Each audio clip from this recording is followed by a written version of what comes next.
Hello, welcome back. In this session, we are going to see what is delta merge and how it is going to happen in the system. So it is recommended to complete the row store versus column store session before coming to the delta merge session. So if you are not completed the previous lesson, please complete it and then come to the delta merge. Okay, let's see.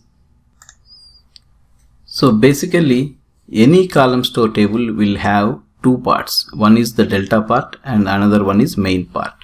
As we know, the column store tables are read optimized, not write optimized. So that's the reason when we are writing data into the table, it should be read optimized. That's the reason every column store table is having two parts, delta and main. So delta is read optimized and main is write optimized. So that means delta is a row store table and main is a column store table.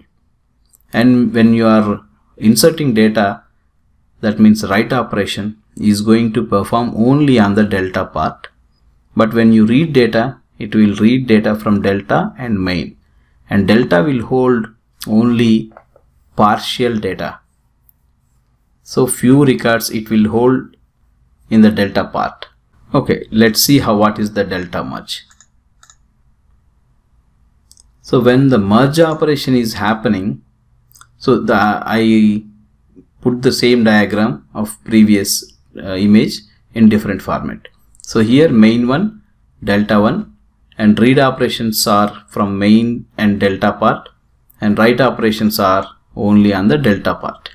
So when you are inserting data, the delta table is going to fill slowly.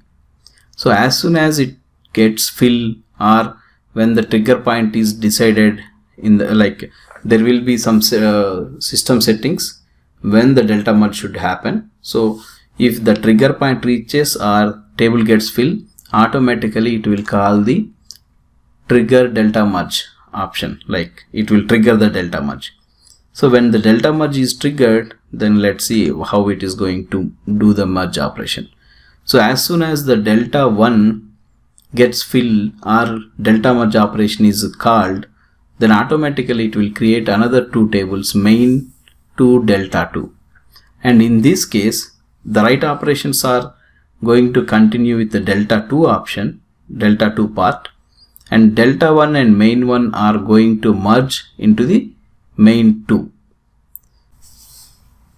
During the merge operation, read operations are going to happen on both delta tables and main 1, and main 2 is not accessible for read or write operations.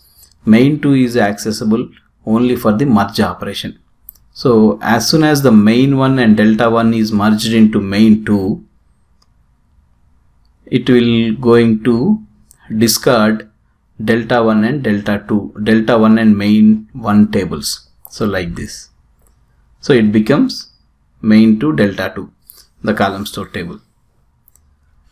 So in previous slide, so when merge operation is happening, if any leftover records are there in this delta 1 or main 1, those records are going to return back to the delta 2. And in the next merge operation, that's going to merge into the main table. So after merge operation is finished, it will continue with main 2 and delta 2, and read operation on main and delta, write operation on delta. So that's how the delta merge is going to be performed in the background. And it is more important from the administration point of view, but it is required to understand for developers also what is delta merge and how we can control the delta merge and all. So for more deeper concepts, please refer the delta merge operation document supplied by SAP. You can search for delta merge SAP HANA. You will find some information on this. So but for our course, this is enough to understand what is delta merge. Okay. See you in the next session. Until then, happy learning. Bye.